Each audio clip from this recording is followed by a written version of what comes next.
नमस्कार मंडळी, ब्लाऊजचे वेगवेगळे प्रकार हल्ली बाजारात पाहायला मिळतात, पण काठाच्या साडीचे ब्लाऊज डिझाईन हे जरा जास्तच उठून आणि शोभून दिसतात। साड्यांचे प्रकार विचार घेता काठपदरी साड्यांमध्ये विविधता दिसून येते। काठाच्या साड्या म्हटल्या की आपल्यासमोर पैठणी, कांजीवरम, साऊथ इंडियन, पट्टू साड्यांचे ब्लाऊज, बनारसी साडी, कांचीपुरम साडी असे वेगवेगळे प्रकार पाहायला मिळतात। आज आपण काठापदराच्या साडीचे ब्लाऊज डिझाईन पाहणार आहोत, सो व्हिडिओ शेवटपर्यंत नक्की पहा। पैठणी साडी ब्लाऊज डिझाईन हल्ली बाजारात खास पैठणीचे ब्लाऊज पीस मिळतात। अत्यंत महाग आणि खास डिझाईनच्या या ब्लाऊज पीस पासून ब्लाऊज शिवताना तुम्हाला यावरील मोर, काठ किंवा मुनियाचा जास्तीत जास्त वापर करायचा आहे। ब्रोकेड कपडा निवडला असेल तर तुम्ही छान पूर्ण भरलेला ब्लाऊज शिवा। तुमच्या काठावर मोर किंवा फुलांची नक्षी असेल तर तुम्ही ती काढून त्याचा कटवर्क करून हातावर किंवा पाठीवर घेता येते। जर तुम्हाला ब्लाऊज खूप हेवी करायचा असेल तर तुम्ही मोर किंवा पोपट कापून तो लावा, त्याच्या आजूबाजूला डिझाईन करा, म्हणजे तो ब्लाऊज छान उठून दिसेल। पैठणी ब्लाऊजचे हात हे लांब छान दिसतात, त्यामुळे स्लीवलेस ब्लाऊज शिवून त्याचा सगळा गेटअप घालू नका। कांजीवरम काठाचा ब्लाऊज कांजीवरम साडीचा काठ तुम्हाला छान हातावर आणि पाठीवर घेता येतो। कांजीवरम साडीचा उपयोग करून तुम्हाला ब्लाऊज शिवायचा असेल तर तुम्हाला तो हेवी ठेवणेच गरजेचं असते, त्यामुळे त्याचा जास्तीत जास्त वापर करा। कांजीवरम साडीचा पट्टू म्हणजेच काठ मोठा असेल तर त्याचा जास्तीत जास्त वापर असा करता येईल ते बघा। या साडीचे लांब हाताचे ब्लाऊज खूप छान दिसतात। रनिंग ब्लाऊज असेल तर तो शिवताना कोणी स्लीव शिवा। कॉन्ट्रास्ट ब्लाऊज असेल तर तो थोडा स्टायलिश शिवला तरी देखील चालू शकतो। मोर काठाच्या साडीचे ब्लाऊज डिझाईन हल्ली खास मोर असलेले ब्लाऊज पीस देखील मिळतात। जर तुम्हाला ब्लाऊजवर मोर हवा असेल तर तुम्ही हे ब्लाऊज खास पद्धतीने शिवायला हवेत। साडीच्या काठावर सुंदर मोर असतील तर तुम्ही तो काढून स्लीव्सवर घेऊ शकता। इतकेच नाही तर तुम्हाला हे मोर पाठीवर घेता येतात, जे अधिक सुंदर आणि छान दिसतात। कटवर्क केलेले तुम्हाला आवडत असेल तर तुम्हाला तरी देखील याचे मोर काढून ते करता येईल। मोर काठ हे खूपच भरगच्च असतील तर ते पाठीवर पदराच्या उलट बाजूला घेऊनही शिवून घेऊ शकता।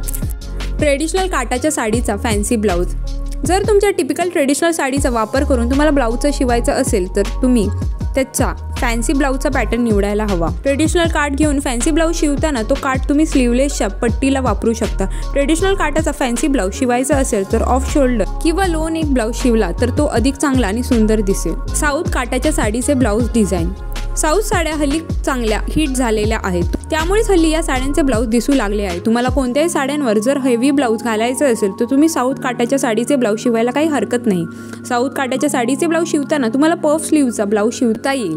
जर तुम्हाला लांब हात आवडत असेल तर तुम्हाला कोपऱ्याच्या खाली थोडासा मोठ्या हाताचा ब्लाऊज शिवता येईल, तोही ब्लाऊज खूप छान दिसतो। साऊथ काठाचा ब्लाऊज शिवताना तुम्हाला हातावर कटवर्क किंवा हाताला थोडा कट आणि गोंडा किंवा त्रिकोण असे नक्कीच लावता येईल। Maheshwari silk sari blouse design या साड्यांचे ब्लाऊज फिटिंगला सुंदर बसतात। या साड्यांचे ब्लाऊज तुम्हाला कोणत्याही प्लेन साडीवर नेसता येतात। महेश्वरी सिल्क साड्यांचे ब्लाऊज शिवताना तुम्हाला कोणत्याही स्लीव्समध्ये तुम्हाला शिवता येतात, कारण यांचे काठ वेगवेगळ्या प्रकारे येतात। लहान आणि मोठे काठ बघून तुम्ही त्याची डिझाईन निवडा। या साडीचे ब्लाऊज तुम्हाला पाठ भरूनही करता येतात, जे दिसायला खूपच सुंदर दिसतात। पाठीवर जर डिझाईन्स घ्यायचे असतील तर तुम्हाला गोंडे किंवा त्रिकोण याची डिझाईन्स करता येईल। हेवी बनारसी काठाच्या साडीचे ब्लाऊज डिझाईन बनारसी काठ हे अगदी कुणीही पाहिले तर चांगलेच उठून दिसतं। अशा साड्यांचे ब्लाऊज शिवताना तुम्हाला ते कसे सुंदर आणि हेवी दिसतील याची काळजी घ्यावी लागते, कारण या काठांचा उपयोग तुम्ही जितका जास्त कराल तेवढा तो ब्लाऊज खूप जास्त चांगला दिसतो। हेवी बनारसी साडींच्या काठाचा पुरेपूर वापर करा, त्यामुळे तो ब्लाऊज चांगला उठून दिसतो। बनारसी ब्लाऊज हे ब्रोकेड स्वरूपाचे असतात, त्यामुळे ते तुम्हाला कोणत्याही साड्यांवर घालता येतात। या ब्लाऊजचे फॅन्सी आणि हटके पॅटर्न चांगले दिसतात। याचे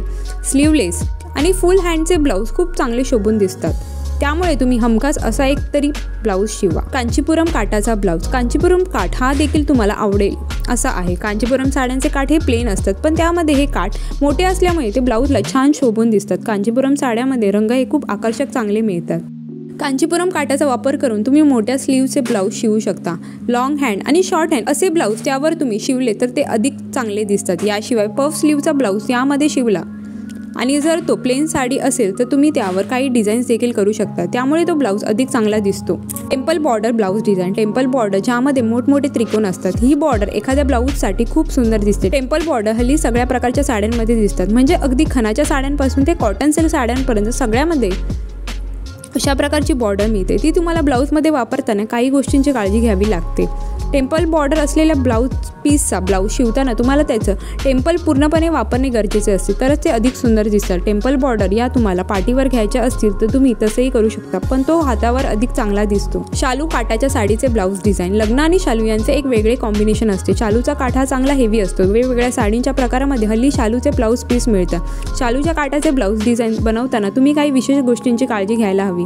शालूचा ब्लाऊज हा भरलेला अधिक चांगला दिसतो. याचे तुम्हाला हॉल्टर नेक किंवा स्लीवलेस ब्लाऊजही शिवता येतं. एखादी प्लेन साडी असेल तर तुम्हाला तसे देखील करता येते, त्यामुळे या साडीचा लुक चांगला वाढतो. शालूच्या काठाचे लेटेस्ट अशा डिझाईन्समध्ये शिवता येतं, ते अधिक चांगले दिसतात. व्हिडिओमध्ये दाखवलेले काठापदराच्या साडीचे ब्लाऊज तुम्हाला आवडले असतील तर व्हिडिओ लाईक आणि चॅनलला सबस्क्राईब करायला विसरू नका. चला तर मग मंडळी, भेटूया नेक्स्ट व्हिडिओमध्ये. Till then bye.